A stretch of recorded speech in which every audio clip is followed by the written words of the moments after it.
नमस्कार बंधुगण, आपण मानकु आमर ही चैनल को स्वागत।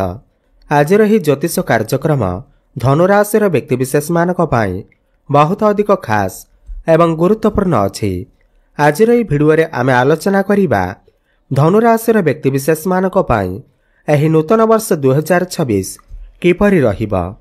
पूरा वर्ष सारा आपण मानकर जीवन रे कौन सबु बड़ परिवर्तन आसीबा।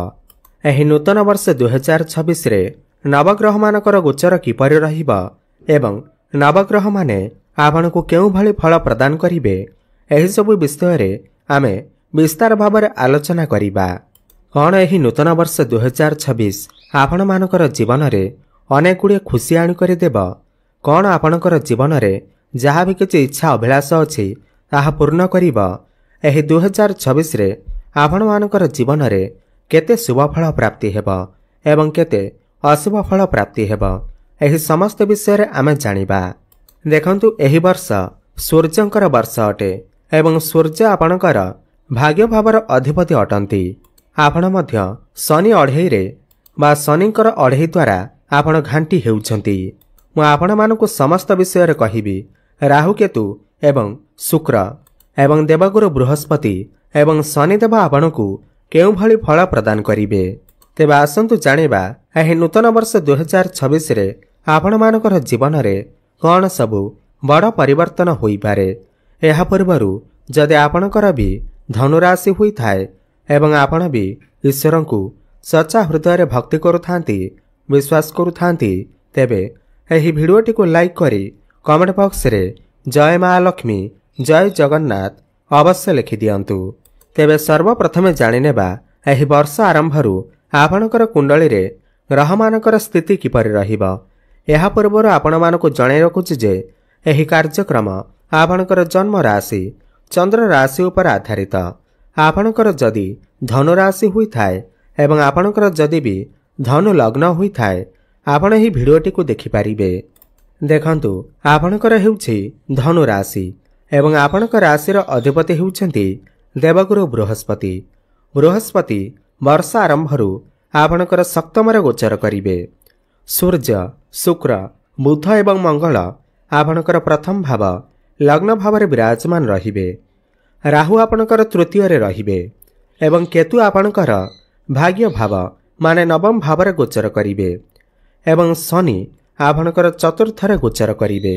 देखंतु जेहेतु एही वर्ष सूर्यंकर वर्ष अटे तो प्रथमे सूर्यंक ठारो आरंभ करिबा।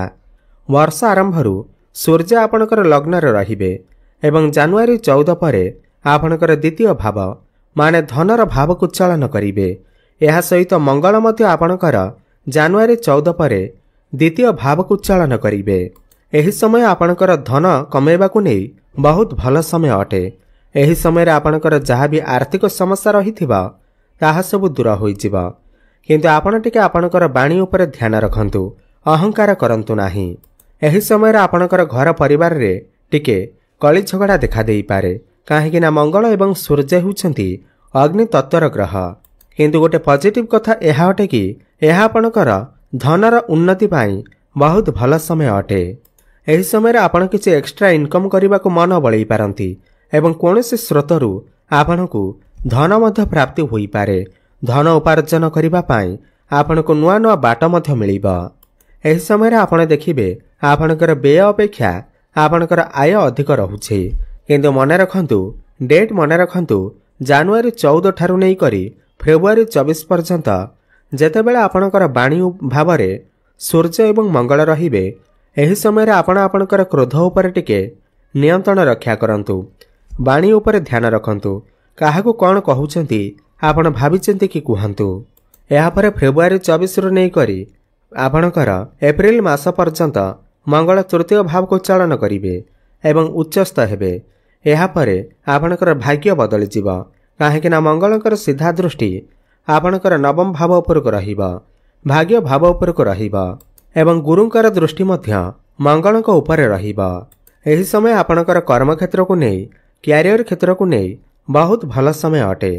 एही समय रे आपण आपणकर क्यारियर रे बहुत अधिक उन्नति करि परिबे। आपणक भितर जोश बढ़िबा, साहस पराक्रम बढ़िबा, पॉजिटिव ऊर्जा बढ़िबा। आपण समस्त कर्म को बहुत सहजरे एवं स्मार्ट वे करने को पसंद करेंगे एवं पूर्वर सेठारे राहु आपणकर तृतीय अछंती एवं पूरा वर्ष सारा तृतीय भाव चलन करेंगे एवं राहु को तृतीय भाव बहुत ही सर्वश्रेष्ठ माना जाए।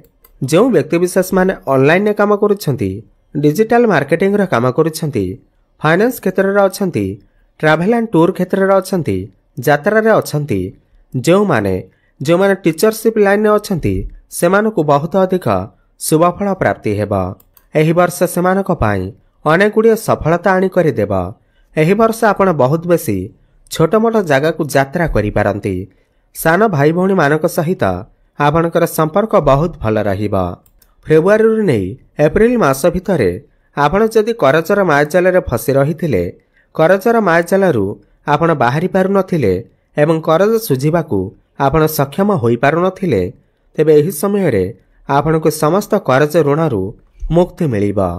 एवं केही भी जदि आपणकर शत्रु आपणकर किछि क्षति करबाकू चाहुथिला, केही व्यक्ति आपणकर किछि क्षति करबाकू चाहुथिला, त समस्त शत्रु मानक ठारू मध्य आपणको मुक्ति मिलिबा एवं समस्त कंपटीशन प्रतियोगितामूलक परीक्षा रे आपणको सफलता प्राप्ति हेबा। आपण जदि क्रीडा क्षेत्र रे अछंती, तेबे आपणको एही समय रे सफलता प्राप्ति हेबा। एही समय रे भाग्य रे जबरदस्त उन्नति देखिबाकू मिलिबा। आपण किछि बड़ कार्य आरंभ करिबाकू भाबी पारंती, बड़ इन्वेस्टमेंट करि पारंती, किंतु मंगल आपणकर उच्चस्थ होइथिबारु आपणकर सहकर्मी सहित टिके आर्गुमेंट होई पारे। आपणक भितरे मध्य क्रोध देखा देई पारे, काहेकिना मंगलंकर दृष्टि आपणकर कर्म क्षेत्र उपर को रहुअछि। कर्म तो बहुत भल रहिबा, आपण बहुत भल भाबरे कर्म करिवे, किंतु कर्मस्थान रे आपणकर काहा सहित कଳି झगड़ा आर्गुमेंट भली समस्या देखा देई पारे। जो व्यक्ति विशेष माने पदोन्नतिर अपेक्षार थिले, प्रमोशन पाई इच्छा रखिथिले, सेमानकु एही समय मध्य प्रमोशन मिलिबार बहुत अधिक संभावना बनुअछि। एवं जो व्यक्ति विशेष माने बेरोजगारी अटंती, जो मानक पाखरे कोनोसी भी चाकरी बाकरी नाही, दीर्घ दिन धरी चाकरीर अपेक्षार थिले, सेमानकु एही फेब्रुआरी मासरु नै करी एप्रिल मास भितरे चाकरी मिलिबार बहुत अधिक संभावना मध्य बनुअछि। कारण मार्च रु नै करी एप्रिल मास पर्यंत सूर्य मध्य आपणकर चतुर्थ रे रही आपणकर दशम भाव को दृष्टि देबे। यह आपणकर कर्म क्षेत्र को नै बहुत भल समय अटे। जेहेतु एही वर्ष सूर्यंकर वर्ष अटे, तो सरकारी क्षेत्र रे आपणको सफलता प्राप्ति हेबा। जेहेतु सूर्य आपणकर भाग्य स्थान रो अधिपति, एही वर्ष आपणकर भाग्य आपणकर साथ देबा। आपण जो भी काम रे हाथ देबे, सेतिरे आपणको सफलता प्राप्ति हेबा। एही वर्ष आपण बहुत बेसी धार्मिक स्थान को यात्रा करि पारंती, काहेकिना केतु वर्ष सारा आपणकर धर्मर भाव भाग्यर भाव रे विराजमान रहिबे। आपण बहुत बेसी धार्मिक स्थान, देवालय, मंदिर इत्यादि यात्रा करिवे। कोनोसी दूर स्थान को मध्य यात्रा करिवे, किंतु पितांकर स्वास्थ्य रे किछि समस्या देखा देई पारे। पौत्रिक संपत्ति रे आपणको किछि लाभ मध्य प्राप्ति होई पारे। देखंतु आपणक राशि रे वर्तमान शनिकर अढ़ई चालुअछि। शनिकर दृष्टि आपणकर लग्न भाव उपर को रहुअछि। ताहेले शनिकर अढ़ई जोगु आपणकर टिके स्वास्थ्यगत समस्या देखा देउछि। आपण टिके मानसिक चिंता भितर रहुछंती। आपण जो भी काम रे हाथ देउछंती, सेतिरे विलंब घटुअछि, किंतु विलंब हेले मध्य एही वर्ष समस्त काम रे आपणको सफलता प्राप्ति हेबा। काहेकिना बृहस्पतिंकर दृष्टि आपणकर लग्न उपर को रहुअछि। जेते बाधा विघ्न आसिले मध्य ताहा धीरे धीरे दूर हेबाकू लागिबा। जून मास पर्यंत जेउ पर्यंत गुरुंकर दृष्टि आपणकर प्रथम भाव उपर को अछि, आपण समस्त क्षेत्र रे सफलता प्राप्ति करिवे। आपणकर जहाँ भी किछि स्वास्थ्यगत समस्या थिला, ताहा सब दूर होई जिबा। जहाँ भी किछि आर्थिक समस्या रहिथिला, ताहा मध्य दूर होई जिबा। काहेकिना पूर्वर आपणकर स्वास्थ्यगत समस्या जोगु बहुत पैसा मध्य खर्च होई सारिछि। वर्तमान आपण देखिबे सेतिरे धीरे धीरे सुधार आसीबाकू लागिबा। एवं जून 2 तारिख परे आपणकर राशि अधिपति बृहस्पति आपणकर अष्टम भाव को चलन करिवे। एही समय रे आपणकर टिके स्वास्थ्यगत समस्या देखा देई पारे। आपणकर मोटापण भली समस्या देखा देई पारे। किडनी किमा लिभर रे किछि समस्या देखा देई पारे। जो माने मधुमेह व्यक्ति अटंती, सेमानकर मध्य टिके ସମସ୍ୟା ଦେଖାଦେଇପାରେ। କିନ୍ତୁ ଧନ କମାଇବା ପାଇଁ ଏହି ସମୟ ବହୁତ ଭଲ ସମୟ ରହିବ। କାହିଁକିନା ଗୁରୁଙ୍କର ସିଧା ଦୃଷ୍ଟି, ସପ୍ତମ ଦୃଷ୍ଟି ଆପଣଙ୍କର ଧନ ଭାବ ଉପରକୁ ରହିବ। ପାରିବାରିକ ସୁଖ ଆପଣଙ୍କୁ ପ୍ରାପ୍ତି ହେବ। ଆପଣଙ୍କୁ ନୂତନ ଜାଗାରୁ, ନୂତନ ସ୍ରୋତରୁ ଧନ ମଧ୍ୟ ପ୍ରାପ୍ତି ହେବ। ସମୟ ସମୟରେ ଆପଣଙ୍କୁ ଆକସ୍ମିକ ଧନ ମଧ୍ୟ ପ୍ରାପ୍ତି ହେବ। ଏହି ସମୟରେ ଆପଣଙ୍କର ଗୃହକୁ କୌଣସି ନୂତନ ଅତିଥି ମଧ୍ୟ ଆସିପାରନ୍ତି। ଯେଉଁ ନୂତନ ଦମ୍ପତିମାନେ ସନ୍ତାନର ଆଶା ରଖିଥିଲେ, ତାହେଲେ ଜୁନ୍ ମାସ ପରେ ସେମାନଙ୍କୁ ସନ୍ତାନ ସୁଖ ମିଳିବାର ବହୁତ ଅଧିକ ସମ୍ଭାବନା ବନୁଅଛି। ଦେଖନ୍ତୁ, ବର୍ଷ ଆରମ୍ଭରୁ ଜୁନ୍ ମାସ ପର୍ଯ୍ୟନ୍ତ ଗୁରୁ ଆପଣଙ୍କର ସପ୍ତମରେ ଅଛନ୍ତି, ଶୁଭ ସ୍ଥାନରେ ଅଛନ୍ତି। ତ ସପ୍ତମ ଭାବ ଆପଣଙ୍କର ବୈବାହିକ ଜୀବନ, ଦାମ୍ପତ୍ୟ ଜୀବନ, ବ୍ୟାପାର ବାଣିଜ୍ୟର ଭାବ ହୋଇଥାଏ। ଯେଉଁ ପିଲାମାନଙ୍କର ବିବାହ ବୟସ ହୋଇଯାଇଛି, ଘରକୁ ବିବାହ ପ୍ରସ୍ତାବ ଆସୁନାହିଁ, ବିବାହ ପ୍ରସ୍ତାବ ଆସିଲେ ମଧ୍ୟ ଭାଙ୍ଗି ଯାଉଥିଲା, ତ ଏହି ବର୍ଷ ଏମିତି ଏକ ବର୍ଷ ଅଟେ ସେମାନଙ୍କର ବିବାହ ପ୍ରସ୍ତାବ ମଧ୍ୟ ଘରକୁ ଆସିପାରେ ଏବଂ ବିବାହ ମଧ୍ୟ ଫାଇନାଲ ହୋଇପାରେ।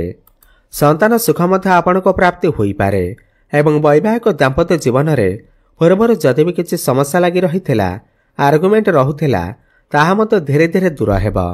ଏବଂ ଯେଉଁ ବ୍ୟକ୍ତିବିଶେଷମାନେ ବ୍ୟାପାର ବାଣିଜ୍ୟ କରୁଛନ୍ତି, ଜୁନ୍ ମାସ ପର୍ଯ୍ୟନ୍ତ ଆପଣ ଆପଣଙ୍କର ବ୍ୟାପାର ବାଣିଜ୍ୟରେ ବହୁତ ହିଁ ଅଧିକ ଉନ୍ନତି ପ୍ରଗତି କରିବେ।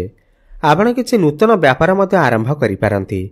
ପାର୍ଟନରସିପ୍ରେ ଆପଣ କିଛି ବ୍ୟାପାର ବାଣିଜ୍ୟ ଆରମ୍ଭ କରିପାରନ୍ତି, ଯାହା ଭବିଷ୍ୟତରେ ଆପଣଙ୍କୁ ଅନେକ ଗୁଡ଼ିଏ ଲାଭ ଆଣିକରି ଦେବ। ଏହି ସମୟରେ ଆପଣଙ୍କର ଡେଲି ଇନକମ୍ ମଧ୍ୟ ବଢ଼ିବ, ଫାଇନାନ୍ସିଆଲ ଗ୍ରୋଥ ହେବ। ଆପଣ କିଛି ପଇସା ମଧ୍ୟ ସଞ୍ଚୟ କରିପାରିବେ। ଦେଖନ୍ତୁ, ଆଉ ଗୋଟିଏ କଥା, ଏହି ବର୍ଷ ଆପଣଙ୍କର ପ୍ରେମ ଜୀବନ, ଶିକ୍ଷା କ୍ଷେତ୍ରକୁ ନେଇ ବହୁତ ଭଲ ସମୟ ରହିଅଛି। କାହିଁକିନା ପଞ୍ଚମ ଭାବର ଅଧିପତି ମଙ୍ଗଳ ଭଲ ସ୍ଥାନରେ ଗୋଚର କରୁଛନ୍ତି। ବର୍ଷ ଆରମ୍ଭରୁ ନେଇକରି ବର୍ଷ ଅଧା ପର୍ଯ୍ୟନ୍ତ ଆପଣଙ୍କର ପ୍ରେମ ଜୀବନରେ ଆପଣଙ୍କୁ ଖୁସିର ମାହୋଲ ଲାଗି ରହିବ। ପ୍ରେମ ଜୀବନରେ ଯାହା ବି କିଛି ସମସ୍ୟା ରହୁଥିଲା, ଯେଉଁମାନଙ୍କର କଥାବାର୍ତ୍ତା ବନ୍ଦ ହୋଇଯାଇଥିଲା, ବ୍ରେକଅପ୍ ଆଦି ହୋଇଯାଇଥିଲା, ସେମାନଙ୍କର ପୁଣି ଥରେ କଥାବାର୍ତ୍ତା ହୋଇପାରେ। ଏପ୍ରିଲ ମାସ ଏକ ଏମିତି ମାସ ଅଟେ ଯେଉଁ ସମୟରେ ଆପଣଙ୍କର ପ୍ରେମ ଜୀବନ ମଜବୁତ ହେବାକୁ ଲାଗିବ। ଆପଣ ଆପଣଙ୍କର ପ୍ରେମ ଜୀବନକୁ ଆଗକୁ ବଢ଼ାଇବାକୁ ଚେଷ୍ଟା କରିପାରନ୍ତି ଏବଂ ଆପଣଙ୍କର ଭଲ ପାଇବା ଏହି ବର୍ଷ ବିବାହର ରୂପ ମଧ୍ୟ ନେଇପାରେ। ଆପଣଙ୍କୁ ଭ୍ରମଣ ସୁଖ ମଧ୍ୟ ପ୍ରାପ୍ତି ହୋଇପାରେ। କିନ୍ତୁ ଆପଣଙ୍କର ପାର୍ଟନରଙ୍କ ଭିତରେ ଟିକେ କ୍ରୋଧ ଦେଖାଦେଇପାରେ, ଜିଦିପଣ ଦେଖାଦେଇପାରେ। ଏଥିପ୍ରତି ଆପଣ ଟିକେ ଧ୍ୟାନ ଦେବେ। ଏବଂ ଶିକ୍ଷା କ୍ଷେତ୍ରରେ ମଧ୍ୟ ଅଦ୍ଭୁତପୂର୍ବକ ସଫଳତା ପ୍ରାପ୍ତି ହେବ। କାହିଁକିନା ଗୁରୁ, ଯିଏକି ଜ୍ଞାନର କାରକ ଗ୍ରହ, ଆପଣଙ୍କ ଉପରେ ଦୃଷ୍ଟି ଦେଉଛନ୍ତି। ଶିକ୍ଷା କ୍ଷେତ୍ରରେ ଆପଣ ଏହି ବର୍ଷ କିଛି ଉଚ୍ଚଶିକ୍ଷା କରିବା ପାଇଁ ବାହାରକୁ ଯାଇପାରନ୍ତି। ଆପଣଙ୍କର ମନପସନ୍ଦର କଲେଜରେ ଆପଣଙ୍କର ଆଡମିସନ ହୋଇପାରେ। ସମସ୍ତ ଇଣ୍ଟରଭ୍ୟୁରେ ଆପଣଙ୍କୁ ସଫଳତା ପ୍ରାପ୍ତି ହେବ। ଜୁନ୍ ମାସ ଭିତରେ ଆପଣଙ୍କର ଯଦି କିଛି ଏକ୍ଜାମ ଅଛି, କମ୍ପିଟେଟିଭ୍ ଏକ୍ଜାମ ଅଛି, ସରକାରୀ କ୍ଷେତ୍ରରେ ଯଦି କିଛି ପରୀକ୍ଷା ଅଛି, ତେବେ ସେଥିରେ ଆପଣ ନିଶ୍ଚିନ୍ତ ଭାବରେ ଉତ୍ତୀର୍ଣ୍ଣ କରିବେ। ପାଠପଢ଼ାରେ ଏହି ବର୍ଷ ଆପଣ କିଛି ନା କିଛି ଉନ୍ନତି ପ୍ରଗତି କରିବେ। ଯେଉଁମାନଙ୍କର ସନ୍ତାନ ଅଛନ୍ତି, ଏହି ବର୍ଷ ସେମାନଙ୍କୁ ସନ୍ତାନଙ୍କ ଦ୍ୱାରା କିଛି ଖୁସି ଖବର ମଧ୍ୟ ପ୍ରାପ୍ତି ହୋଇପାରେ। ସନ୍ତାନଙ୍କ ଦ୍ୱାରା ଆପଣଙ୍କର ଭାଗ୍ୟ ମଧ୍ୟ ବଦଳିପାରେ। ସନ୍ତାନଙ୍କ ଦ୍ୱାରା ଆପଣଙ୍କୁ ସମ୍ମାନିତ କରାଯାଇପାରେ।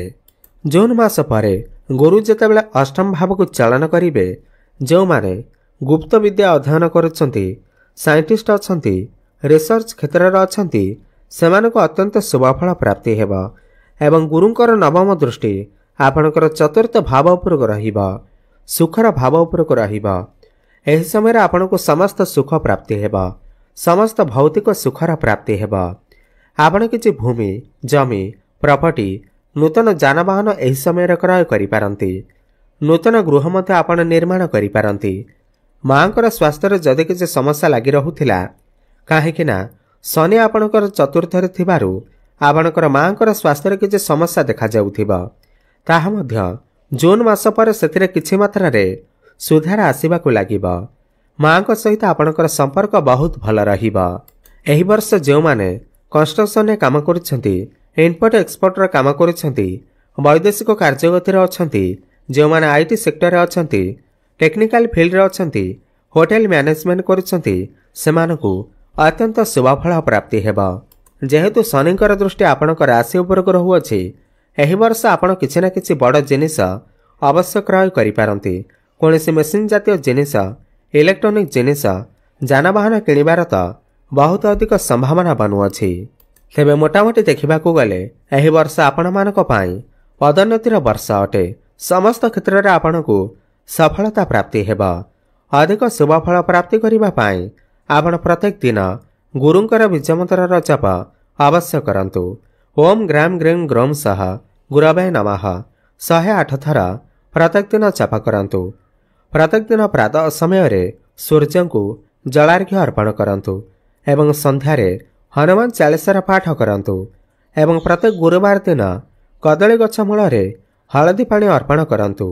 शुभफल प्राप्ति हेबा सहित आपणकर भाग्य रे उन्नति आसीबा। धन्यवाद।